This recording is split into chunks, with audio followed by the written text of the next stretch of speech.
une équipe de chercheurs universitaires comprenant des neurologues, des psychiatres, des anthropologues, des psychologues, des philosophes moraux et des épidémiologistes a récemment rédigé un document intitulé La nouvelle science de la sagesse pratique, dans le but de faire découvrir la science de la recherche sur la sagesse à l'ensemble de la communauté universitaire. Je m'appelle Charles Cassidy, je dirige un projet appelé Evidence-Based Wisdom et j'ai eu la chance d'y participer. Cette animation donne un aperçu de ce qui a été abordé dans le document, mais avec moins de mots et plus d'images. Commençons. Pensez-y un instant. Est-ce que les personnes les plus intelligentes que vous connaissez sont également les plus sages? Pas forcément. Si le raisonnement intellectuel traditionnel nous a accompagnés durant longtemps, les scientifiques pensent de plus en plus qu'être intelligent n'est peut-être qu'une partie du puzzle, surtout lorsqu'il s'agit de faire face aux incertitudes et aux défis des temps modernes. Voici l'auteur principal de l'article, Dilip Jesti, doyen associé principal pour le vieillissement sain et professeur de psychiatrie et de neurosciences à l'Université de Californie, à San Diego. Si l'on se tourne vers le nombre d'articles publiés sur le thème de la sagesse depuis les années 970, on constate une croissance incroyable dans la quantité de nouveaux travaux dans ce domaine, comme l'apparition de nouveaux concepts, autrefois considérés comme trop flous pour faire l'objet d'une entreprise scientifique sérieuse, telle que l'étude des émotions ou de la conscience. La sagesse est en train de devenir un sujet de recherche académique rigoureux dans toute une série de disciplines. Un autre des auteurs de l'article, le professeur de psychologie Howard Nussbaum, directeur du Centre de la sagesse pratique de l'Université de Chicago, l'aperçoit comme suit. Je pense qu'il y a eu un changement dans la perception publique des qualités qui sont importantes dans un bon nombre de domaines de la vie de l'être humain. Les gens ont cessé de penser à l'intelligence, au fait d'être rusé, d'être malin, ce qui, je pense, était une caractéristique des époques Clinton et Bush. Leur a succédé ensuite l'ère Obama, où le discours sur l'empathie dans le système judiciaire est devenu partie intégrante du discours national, ce qui nous a emmenés à parler de sagesse. Les humains ont été amenés à mettre la sagesse en bouteille, pour ensuite la transmettre et nourrir l'émergence des premières civilisations. Les textes des premières cultures hindoues, grecques et chrétiennes indiquent que la sagesse était une construction très prisée. Elle est entrée dans le laboratoire pour la première fois dans les années 970, lorsque les premières recherches empiriques ont commencé. Depuis, la sagesse est passée d'une vague abstraction à un concept de capacité humaine, fondé sur des données empiriques. Un certain nombre de facteurs semblent être à l'origine de cette évolution. Les populations vieillissent. Un plus grand nombre d'options de vie s'offrent à nous. Et bien sûr, nous disposons d'outils psychologiques, comportementaux et neurologiques plus sophistiqués. Une solide étude scientifique de la sagesse commence alors à prendre forme. Le médecin épidémiologiste et professeur de psychiatrie Dan Blaser, un des auteurs de l'article, nous parle de la sagesse. Avec l'arrivée de nouveaux outils, nous sommes potentiellement plus outillés pour explorer ces domaines. Je pense que nous sommes dans une bien meilleure position. Il y a une tendance parmi les scientifiques à ne pas être aussi réductionnistes, à penser que cela enferme trop les gens dans des silos. Et je pense que les gens reconnaissent que le pendule doit revenir à un point où les disciplines se parlent entre elles, et la sagesse s'avère être un de ces domaines. Tout d'abord, comment définir la sagesse? Une distinction essentielle à faire dès le départ est celle entre la sagesse théorique et la sagesse pratique. Alors que la sagesse théorique se rapporte à des idées plus abstraites sur la nature de l'existence, la réalité et le rôle de l'humanité, les efforts empiriques des scientifiques portent principalement sur la sagesse pratique, qui s'apparente davantage à la prise de bonnes décisions dans notre vie quotidienne. Mais même dans ce sens plus concret, la sagesse pratique a été définie de nombreuses façons différentes dans la communauté scientifique. Malgré tout, il existe une courte liste de composantes partagées par plusieurs de ces définitions.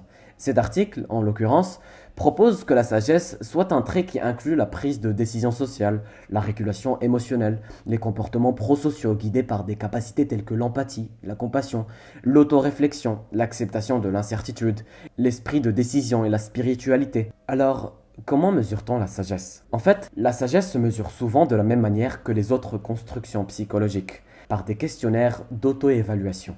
Bien qu'ils soient populaires, ces questionnaires ont des limites, car les sujets, consciemment ou inconsciemment, ne présentent pas toujours les évaluations les plus précises de leurs capacités. Néanmoins, il reste un outil précieux dans le domaine. 3 échelles d'auto-évaluation sont actuellement utilisées dans la recherche empirique. L'échelle de sagesse tridimensionnelle, développée par Monica Artelt, qui présente la sagesse comme étant composée de dimensions cognitives, réflexives et compassionnelles. L'échelle de sagesse auto-évaluée, développée par Jeffrey Dean Webster, qui propose 5 composantes de la sagesse, et l'échelle de sagesse de San Diego, couvrant 6 composantes de la sagesse, qui, de manière intrigante, partagent un neurocircuit commun, ce qui pourrait laisser entrevoir une carte neurologique du raisonnement sage dans le cerveau. Au-delà des échelles traditionnelles d'auto-évaluation, des mesures basées sur la performance, telles que le paradigme de la sagesse de Berlin, ont été largement utilisées dans ce domaine. Plus récemment, l'échelle de raisonnement sage contextuel de Brienza et Grossman a été développée pour aider à réduire le gap entre la nature abstraite et non contextualisée du raisonnement sage traditionnel d'auto-évaluation et la nature plus concrète et contextualisée des mesures basées sur la performance, en utilisant des auto-évaluations de situations concrètes auxquelles les gens étaient confrontés dans leur propre vie. Les chercheurs utilisent de plus en plus une combinaison de différentes mesures pour améliorer la fiabilité. Idéalement, pour évaluer réellement le niveau de sagesse d'un sujet, il peut être nécessaire de le suivre en continu pendant des semaines. L'analyse informatique de ces données pourrait alors permettre d'identifier les modèles de comportement sage et les modèles de comportement non sage. Cependant, l'éthique d'une telle pratique suggère que l'on est encore loin du compte. Ces dernières années, les scientifiques étudiant la sagesse ont commencé à se concentrer sur les processus biologiques qui supportent cette capacité. Les chercheurs se demandent désormais que se passe-t-il dans le cerveau humain lorsque nous prenons des décisions sages. Pour tenter de dresser une carte neurologique de la sagesse, les chercheurs ne se concentrent pas sur les cerveaux exceptionnellement sages. Ils étudient plutôt les cerveaux qui ne sont plus capables de reconnaître ce que nous considérons comme un comportement sage, comme ceux des patients atteints de la maladie cérébrale suivante, la démence frontotemporale. Voici un autre des co-auteurs de l'article, le neurologue comportemental Bruce Miller. La démence frontotemporale est une maladie dégénérative qui touche les circuits cérébraux, qui sont essentiels pour prendre des décisions prosociales, de bonnes décisions, pour se soucier des autres, les aider, et nous constatons donc une perte systématique de cet ensemble de capacités chez les personnes atteintes de cette maladie. Cela nous indique qu'il existe un circuit dans le cerveau qui est impliqué dans la sagesse, la compassion, l'attention portée aux autres et même la prise de décision concernant soi-même. Les scientifiques étudient également des expériences clés de la nature, dans lesquelles des lésions de certaines régions du cerveau entraînent également une perte de comportement sage. La plus célèbre de ces expériences est le cas de Phineas Cage, dans lequel un accident de travail lui a endommagé les lobes frontaux avec des tiges de fer. Il est passé d'un homme prévenant et fiable à une personne antisociale et instable. L'équipe de Dilip Jesti à l'Université California San Diego a intégré la recherche sur de telles maladies dégénératives et études de cas avec un examen approfondi de la littérature neuroscientifique en rapport aux processus liés à la sagesse. Tout ceci afin de proposer un modèle possible pour la neurobiologie de la sagesse. Voici Dilip Jesti à nouveau. Évidemment, tracer une carte neurologique pour un comportement aussi complexe que la sagesse est un défi de taille, et tout modèle est forcément trop simplifié. Notre modèle putatif propose que ces comportements sages émergent fort probablement d'un équilibre entre les régions les plus anciennes et les plus récentes du cerveau. La région la plus ancienne du cerveau est le cortex limbique, en particulier l'amygdale, qui est associée aux émotions fortes. Les régions les plus récentes du cerveau comprennent le cortex préfrontal, en particulier le cortex préfrontal médian, qui est associé à la régulation des émotions et à la compassion, le cortex préfrontal latéral dorsal, qui est associé au choix utilitaire, et le cortex singulaire antérieur, qui est associé à la détection des conflits entre ces deux parties du cortex préfrontal. Dans ce modèle simplifié du cerveau sage, le comportement sage est obtenu par l'équilibre entre ces régions, afin de trouver la solution optimale pour répondre à nos besoins et à ceux de notre société. Une autre question soulevée par les scientifiques est de savoir si la sagesse est un attribut exclusivement humain, considérant que le cerveau de l'Homo sapiens sage a évolué à partir du cerveau de nos ancêtres singes. Ces derniers pourraient-ils également partager notre capacité de sagesse? Les outils des neurosciences de l'évolution nous permettent de tracer l'évolution des régions du cerveau, telles le circuit frontolimbique, qui sont associées au comportement sage, comme la planification et le jugement. Combien est-ce que ces régions ont changé depuis que nous sommes séparés du dernier ancêtre commun que nous partageons avec les grands singes? Voici le co-auteur de l'article, Katharina Samandefri, professeure d'anthropologie évolutive en neurosciences. Ce qui semble se démarquer dans le cerveau humain, en termes d'anatomie, ce sont quelques éléments seulement. L'une des choses fondamentales revient au fait que le développement soit prolongé et mette beaucoup de temps chez l'homme. Certains changements dans la façon dont les parties du cerveau sont agencées et développées font une différence en termes de fonction. Nous n'en sommes pas sûrs, mais nous en faisons l'hypothèse. Donc, une partie du lobe frontal et certains neurones du cortex frontal semblent prendre beaucoup plus de temps à se développer. Et encore une fois, certaines parties, pas la totalité mais certaines parties, finissent par être plus grandes chez les adultes humains par rapport aux singes adultes. Le cortex frontal est très important pour de nombreuses fonctions cognitives. Nous supposons donc que ces changements ont une signification quant à la complexité unique de notre esprit. Une autre dimension de ce qui est différent est la prise de conscience que des structures et des systèmes tels que le système limbique, que nous considérons comme très primitifs, n'ont pas beaucoup changé, et ont en fait subi des changements sélectifs dans le cerveau humain, après le dernier ancêtre commun avec les chimpanzés. Et encore une fois, tout ce système peut être pertinent pour la sagesse. Alors, nous pouvons prétendre avoir des preuves, suggérant qu'il y aurait une fonction qui est spécifique à l'être humain. Les nombreuses similitudes dans la biologie du cerveau suggèrent que les singes peuvent faire preuve d'un certain niveau de sagesse. Cependant, les différences cruciales indiquent que la capacité humaine à faire preuve de sagesse a évolué bien au-dessus des capacités de nos ancêtres et de nos cousins singes. À la lumière de ces recherches, l'étiquette Homo sapiens sage devrait peut-être être remplacée par celle, plus prudente, d'Homo sapientior, l'homme plus sage. Les chercheurs ont également commencé à explorer le rôle des gènes humains dans le transfert de la sagesse entre les générations. La science génétique suggère que les gènes sont sélectionnés principalement sur la base du bénéfice qu'ils apportent avant la reproduction. Les gènes destinés à nous aider dans notre vieillesse ne devraient pas figurer dans le génome humain, mais la découverte récente des gènes des grands-parents remet en cause cette idée. Ces gènes protègent essentiellement le corps et le cerveau vieillissant, et leur découverte suggère que la période de la vieillesse est en quelque sorte bénéfique à notre survie en tant que groupe. Voici le témoignage de Pascal Gagneux, co-auteur de l'article, qui travaille au département de pathologie et d'anthropologie à l'Université de Californie, à San Diego. Les gènes des grands-parents sont en quelque sorte une tentative provocatrice de nommer les variantes génétiques que nous avons découvertes et qui sont associées à la protection contre la maladie d'Alzheimer, ce qui est très étrange. Car, selon le dogme de la biologie de l'évolution, la sélection naturelle s'arrête net à peu près au moment où nous cessons de nous reproduire, ce qui, chez les femmes, correspond à 30 ans avant leur mort, voire plus. L'idée qu'il puisse y avoir des variantes génétiques dérivées que l'on ne voit que chez l'homme par rapport à des centaines de génomes de grands singes, et celle associée à la protection de la cognition, nous a rendu curieux quant à la possibilité que chez les humains ayant d'importantes transmissions de culture par le langage, l'instruction, les récits, etc., il pourrait en fait y avoir une phase tardive de la vie où la sélection est possible par une sélection de la parenté, où les femmes et les hommes non reproducteurs, les grands-mères et les grands-pères, en étant encore ensemble sur le plan cognitif, transmettent des connaissances et des constructions culturelles vraiment importantes à leurs jeunes parents, qui peuvent être porteurs des mêmes variantes génétiques qui augmentent alors en fréquence. Comme le décrit Gagneux, le rôle du langage est incroyablement important ici, permettant aux adultes plus âgés de transmettre efficacement leurs connaissances durement gagnées à leurs petits-enfants inexpérimentés et aux autres jeunes parents. Mais dans notre cas, nous pouvons raconter des histoires, nous pouvons relayer des concepts, nous pouvons voyager dans le temps avec les plus jeunes et leur enseigner des leçons très importantes sur la façon dont ils doivent se comporter, ce qu'ils doivent éviter, où aller en cas de crise ou de famine, etc. Ainsi, le langage ne fait que potentialiser la valeur de la transmission et ouvre de nouvelles possibilités. Le langage, en tant que nouveau mode de transmission à l'âge avancé, moins risqué que la reproduction normale, permet alors de continuer la sélection naturelle, ce qui serait une situation particulière dans notre espèce. En effet, il semble que le génome humain ait intégré un mécanisme de transfert intergénérationnel de la sagesse. En fait, l'hypothèse bien documentée de la grand-mère suggère que lorsque les grands-parents aident à élever la progéniture, la fertilité augmente, ce qui se traduit par des populations plus importantes.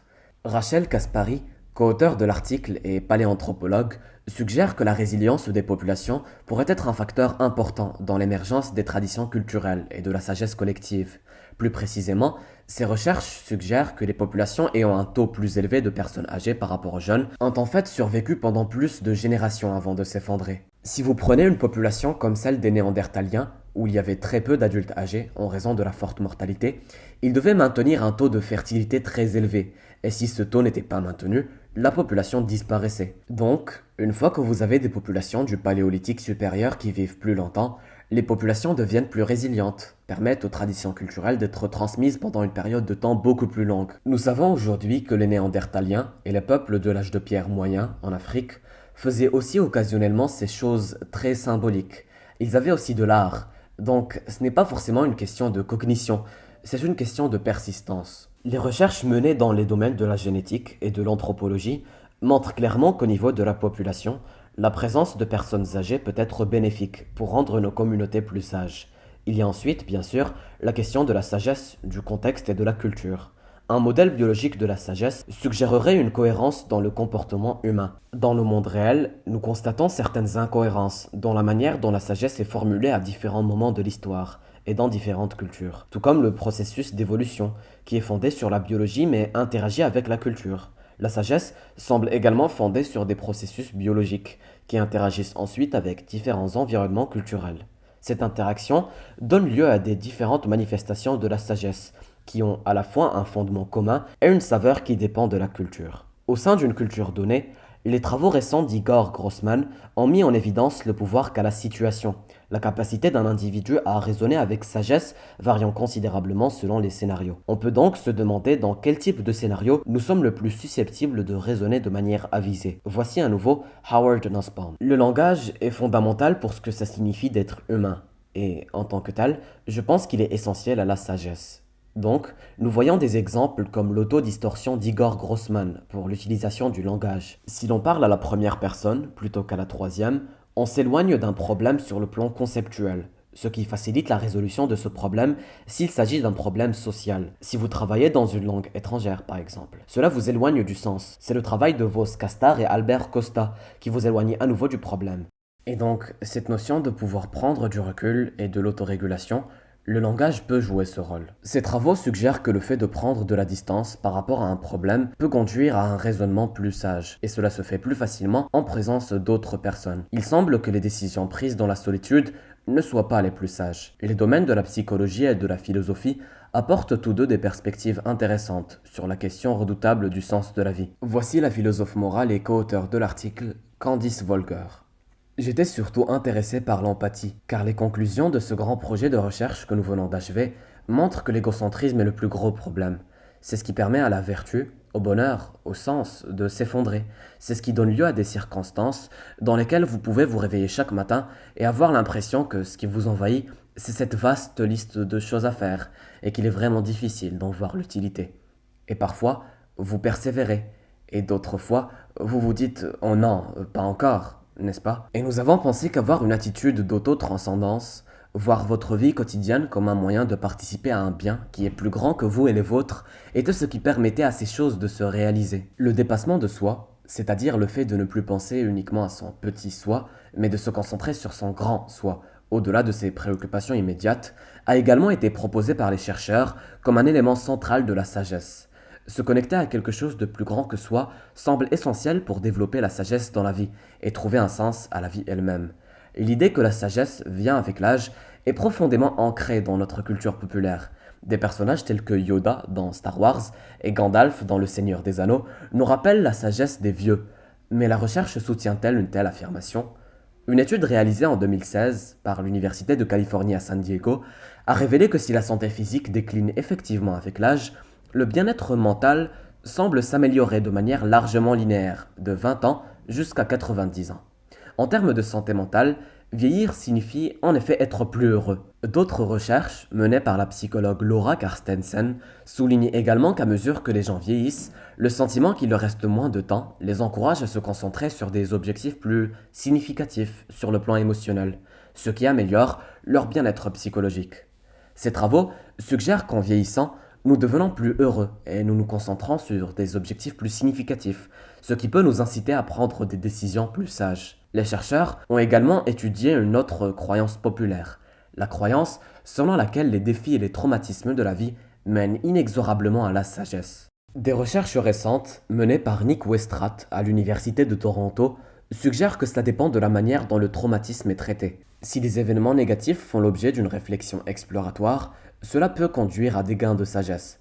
En revanche, si l'on s'efforce avant tout de se sentir mieux et que l'on n'explore pas les événements eux-mêmes pour en tirer des leçons, il est moins probable que les événements négatifs se transforment en gains de sagesse. Une chose dont nous sommes sûrs, très sûrs, c'est qu'en vieillissant, le cerveau humain subit des changements physiques bien établis. Il est important d'examiner comment ces changements peuvent avoir un impact sur la capacité à acquérir de la sagesse. Si l'on jette un coup d'œil sous le capot des neurones, le processus de vieillissement entraîne-t-il un réglage du moteur ou une rouille des engrenages? Tout d'abord, si le cerveau présente une dégénérescence neuronale et un déclin cognitif indéniable avec l'âge, ce n'est qu'une partie de l'histoire du vieillissement. La croissance de nouveaux neurones dans certaines régions du cerveau, même à l'âge adulte, souligne la plasticité neurologique du cerveau et la possibilité d'une régénération et d'une croissance compensatoire. Le vieillissement du cerveau s'accompagne d'un certain nombre d'autres changements importants. Tout d'abord, PASA, ou déplacement postérieur-intérieur dans le vieillissement, fait référence à un développement du traitement d'informations de l'arrière vers l'avant du cerveau, ce qui a pour effet de confier des tâches à des régions cérébrales plus sophistiquées. Ensuite, Harold, ou réduction de la symétrie hémisphérique chez les adultes âgés, fait référence à des tâches qui sont plus souvent partagées entre les deux moitiés du cerveau. Et enfin, l'effet de positivité, qui renvoie au constat selon lequel, alors que les cerveaux plus jeunes ont tendance à répondre de manière égale aux stimuli positifs et négatifs, les cerveaux plus âgés, eux, ont tendance à être plus réactifs aux stimuli positifs qu'aux stimuli négatifs. La conception du cerveau vieillissant comme voyageant sur une voie à sens unique de dégénérescence neuronale a été radicalement révisée à la lumière de ces recherches. Ces changements ouvrent la voie à toute une gamme d'améliorations compensatoires de la cognition liée à l'âge. Voici à nouveau le neurologue Bruce Miller. Je pense que de plus en plus, nous réalisons que le cerveau est plastique. Je pense qu'il y aura des interventions une fois que nous aurons reconnu le problème. Je pense que le problème des neurosciences est que cela n'a jamais été considéré comme faisant partie de ce que nous devrions étudier. On pensait que les neurosciences devaient s'intéresser au mouvement, à la vision, aux sensations, à l'olfaction, voire à la mémoire, mais jamais à la façon dont nous nous comportons. Bien sûr, il s'agit de la série de questions la plus importante à laquelle il faut répondre. Les domaines de la santé et de la médecine sont pleins de grandes incertitudes, et pourtant, des décisions importantes doivent être prises par les médecins et les patients au quotidien. Voici encore Dilip Jesti. La médecine n'est pas une science parfaite. Lorsqu'un patient présente certains symptômes et que le médecin réfléchit au diagnostic, il doit souvent envisager plusieurs hypothèses différentes, puis se demander ce qui est le plus probable pour ce patient à ce moment-là. Et il y a les douleurs qui seront certainement différentes selon les patients. Pour le patient, il existe différentes manières de rechercher le traitement et le suivre. Ces manières varieront avec le temps. Mais là encore, elles varieront certainement d'un patient à un autre. En d'autres termes, la médecine comporte beaucoup d'incertitudes, et une partie de la sagesse consiste à accepter les incertitudes tout en étant décisif quand il le faut. En tant que tel, la médecine est un domaine qui est en position de bénéficier considérablement des nouvelles recherches dans le domaine de la science de la sagesse. Les médecins demandent de l'aide pour prendre de meilleures décisions, pour être plus aptes à sortir des lignes directrices lorsque celles-ci ne tiennent pas la route.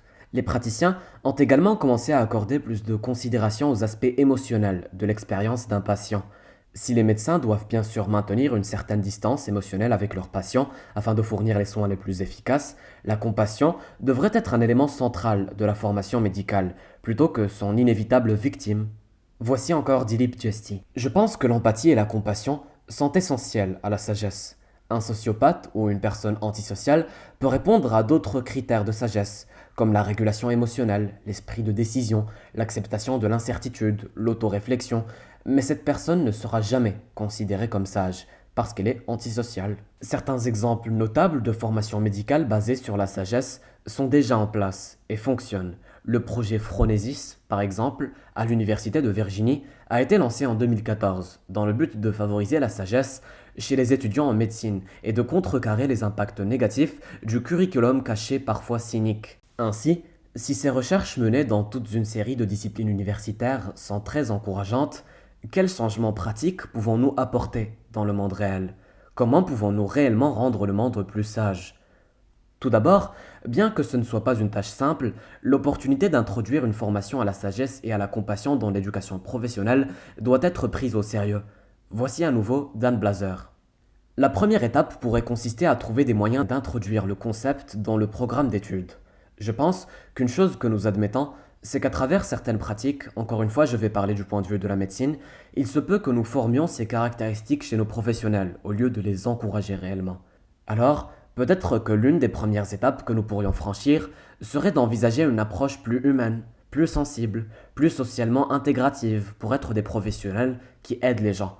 Et cela pourrait être une première étape dans l'enseignement de la sagesse. Au-delà du système éducatif, la science de la sagesse doit être appliquée à la structure même des institutions de notre société. Voici encore Howard Nussbaum. Je pense que nous devons intégrer la sagesse dans nos institutions de différentes manières.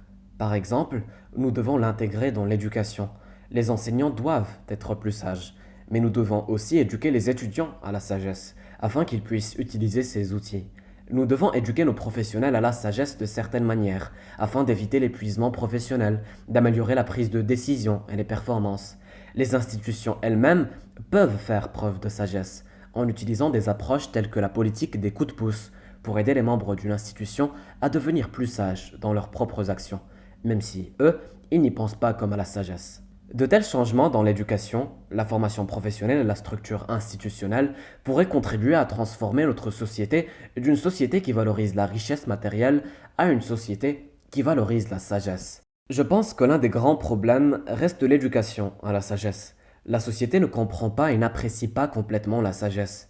Il y a toujours une sorte de scepticisme à son égard, qui la considère comme mythique et mystique. Il y a toujours une sorte de notion selon laquelle la rationalité et l'intelligence l'emportent sur d'autres types d'attributs cognitifs et sociaux. Comprendre l'importance de la sagesse pour la société, je pense, est le défi immédiat pour permettre de révéler aux gens que la sagesse n'est pas une notion folle, ni une notion mythique, mais qu'elle concerne les humains et qu'elle rend l'humanité meilleure. Le rôle de la technologie dans nos vies n'est pas simple et évident. Elle comporte bien sûr des risques et des opportunités. Comme l'a averti le physicien Stephen Hawking, notre avenir est une course entre la puissance croissante de notre technologie et la sagesse avec laquelle nous l'utilisons. Faisons en sorte que la sagesse l'emporte. Tout d'abord, quelques menaces importantes. L'Organisation mondiale de la santé a récemment classé le trouble associé aux jeux vidéo comme un problème de santé mentale, et le Service national de la santé britannique a ouvert son premier centre pour les troubles issus d'Internet. Ce sont là des causes évidentes d'inquiétude.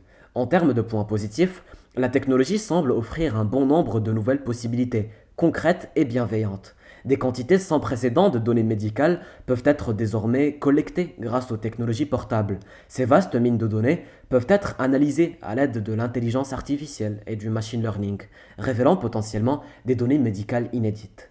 En termes de sagesse, ces données pourraient même créer des profils de sagesse personnelle pour les individus, les guidant vers des comportements plus sages. Voici Dilip Jesti à nouveau. La meilleure façon d'étudier une caractéristique comme la sagesse chez les gens serait de les filmer 24 heures sur 24, 7 jours sur 7, pendant des mois. Puis, d'examiner leur comportement pour savoir s'ils ont une certaine régulation émotionnelle, s'ils sont compatissants, s'ils sont décisifs ou indécis. Évidemment, un enregistrement vidéo 24 heures sur 24 et 7 jours sur 7, c'est comme le film The Truman Show. C'est peu pratique, illégal et peu éthique. Mais il existe maintenant de nouvelles technologies qui permettent de le faire avec le consentement de la personne concernée. Ensuite, grâce au machine learning et à l'intelligence artificielle, nous serions en mesure d'observer le comportement de la personne et de le catégoriser comme sage ou non sage à un moment précis. Par exemple, en disant que la personne a une mauvaise régulation émotionnelle 75% du temps ou qu'elle est compatissante 50% du temps. Nous maintenons donc l'usage de la technologie. Cela prendra un certain temps, mais elle finira par nous aider à mesurer la sagesse et par la même occasion, elle peut être utilisée pour la développer. Comme le suggère Jesti, il y a aussi l'espoir que la technologie pourra aller au-delà de la simple surveillance de notre comportement, allant même jusqu'à le pousser dans une direction plus sage. Voici encore Howard Nussbaum.